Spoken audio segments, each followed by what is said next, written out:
Hola, bienvenidos al repaso de la lección de la escuela sabática. La lección número 7 titula Idioma, texto y contexto. El versículo para memorizar se encuentra en Deuteronomio capítulo 31, versículo 26. Y voy a leer. Tomad este libro de la ley y ponedlo al lado del arca del pacto de Jehová vuestro Dios, que esté allí como testigo contra ti. Si tuvieses a una persona que no habla tu mismo idioma al frente tuyo y dijese algunas palabras, no podrías entender qué es lo que aquella persona está queriendo decirte. Para ello necesitaríamos de un traductor, una persona que nos enseñe y que nos diga lo que la otra persona está diciendo. La diferencia radica en los idiomas. Esa persona habla en otro idioma que no es tu idioma originario. La Biblia también fue escrita en otros idiomas que nosotros no hablamos. El Antiguo Testamento fue escrito en hebreo y algunas secciones en arameo, en tanto que el Nuevo Testamento fue escrito en griego. Es por eso que cuando nosotros leemos la Biblia nos enriquecemos si conocemos un poquito más de los términos bíblicos que han sido traducidos para nuestro idioma. Y vamos a ver algunos ejemplos de ello.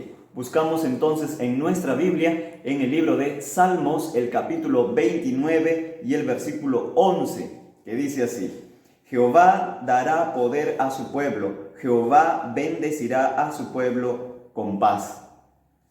Aquí se emplea una palabra que es la paz. ¿Qué significa para nosotros la paz? En nuestro idioma, la paz puede significar tranquilidad o también la ausencia de una guerra. Pero para el pensamiento judío, la paz es más que eso. Es primeramente un saludo de una persona hacia otra y le desea salud. La salud no solamente física, sino también la salud mental, espiritual. Es decir, un deseo de bienestar integral o completo. Así que la paz es algo muy grande que un hebreo, un judío puede dar hacia otra persona o desearlo en ese sentido. Es un estado de alegría, de gozo, de tranquilidad, de tener la bendición de Dios.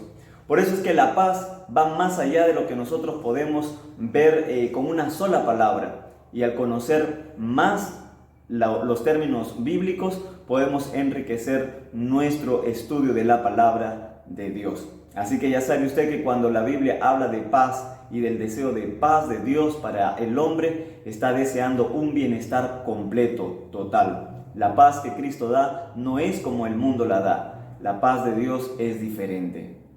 Lo segundo que nosotros necesitamos ver en la lección de esta semana tiene que ver con la repetición de las ideas. En el libro de Génesis, el primer capítulo, el versículo 26 y 27, hay un claro ejemplo de repetición y voy a dar lectura. Dice así, creó el verso 27, y creó Dios al hombre a su imagen, a imagen de Dios lo creó, varón y hembra lo creó. Como ustedes pueden notar, hay tres palabras, una palabra que se repite tres veces y es la palabra crear. Y creó Dios, creó. Del término de la palabra hebrea bará, que significa que Dios ha creado. La creación de Dios es única prerrogativa de Él. Solo Dios puede crear de la nada. Ese es el término bará. Pero lo repite tres veces porque el énfasis es que solo Dios puede crear de la nada, de lo que no existe, de lo que no hay. Dios es el creador de todo el mundo, de todo el universo. Y el ser humano es el resultado de su creación, de sus propias manos. Entonces, cuando la Biblia menciona que Dios creó tres veces, está poniéndole énfasis en un contexto hoy de un mundo secularizado que tiene la idea de la evolución u otras teorías o hipótesis acerca del origen del hombre. La Biblia da por sentado de que Dios es el creador. Lo mismo sucede en otra sección de la Biblia cuando se repite en Isaías capítulo 6 la palabra santo, santo, santo, donde el énfasis que se está poniendo es en la santidad de Dios. Otro de los aspectos de la lección de esta semana a considerar es el contexto en el cual fue escrita la Biblia. Y para ello nosotros podemos considerar dos tipos de contexto: el contexto inmediato y el contexto más amplio. Un versículo puede ser un contexto inmediato, entender bien lo que dice esa oración, esa frase, en lo que está diciendo el versículo en particular. Ese sería el contexto inmediato. Pero no solamente necesitamos entender bien lo que dice ese verso, sino también en su contexto más amplio, que puede ser un párrafo, el párrafo dentro del capítulo, o puede ser también el capítulo entero, o incluso un conjunto de capítulos o el libro en forma general. Un ejemplo de ello lo encontramos en el libro de Hechos, el capítulo 10. Ahí el apóstol Pedro tuvo una visión de algunos animales inmundos y entonces recibe una orden que se le dice que no llame común a lo que Dios ha limpiado, en el verso 15. El apóstol Pedro queda un poco preocupado con esa voz que le habla a él en la visión. Son animales inmundos y él nunca ha tocado ni comido tales animales. Hay algunas personas que, considerando solamente ese verso, creen que Dios está permitiendo aquí o estableciendo una nueva ley de alimentación donde no debe haber una separación entre lo que es puro y lo que es impuro, o lo que es limpio y lo que es inmundo. Pero cuando nosotros seguimos leyendo el contexto más amplio, encontramos en el versículo 34 la respuesta de la visión. Pedro dice así: en verdad comprendo que Dios no hace acepción de personas. Esto nos permite ver la importancia de considerar el contexto en el cual el texto bíblico ha sido mencionado. Ninguna de nuestras creencias de iglesia ni ninguna de las prácticas está basada en un texto fuera de su contexto. Finalmente, la lección de la escuela sabática nos invita a considerar el objetivo por el cual fue escrita la Biblia.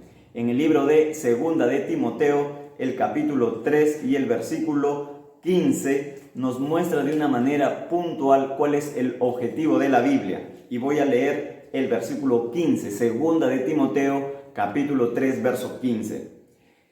Y que desde la niñez has sabido las sagradas escrituras, las cuales te pueden hacer sabio para la salvación por la fe que es en Cristo Jesús. ¿Cuál es el objetivo final de la escritura? Es la salvación. El gran propósito por el cual Dios reveló su palabra es mostrar cómo se salva el hombre y ofrecerle su salvación. Ese es el propósito y el objetivo final de las escrituras: salvar al hombre. ¿Y cómo se salva? Por medio de la fe en Cristo Jesús. Entonces podemos nosotros considerar que el objetivo de la lección de esta semana es que podamos mirar el idioma, una palabra, su significado en su sentido original, pero para comprenderlo mejor tenemos que mirar también el contexto en su sentido más amplio. Mas no solamente es necesario considerar el idioma, las palabras o los términos y su significado que tienen en la Biblia, no solamente es considerarlo en su contexto del capítulo o del libro, sino también considerarlo en la amplitud del objetivo de las Sagradas Escrituras, que es la salvación. Gracias a Dios tenemos al Espíritu Santo, quien es el único medio que nos puede permitir entender las Sagradas Escrituras de una manera correcta. Por lo tanto, durante esta semana lo que podemos hacer es compartir con otras personas lo que la Biblia nos enseña para nosotros. Que Dios te bendiga. Nos vemos en el próximo repaso de la lección de la escuela sabática.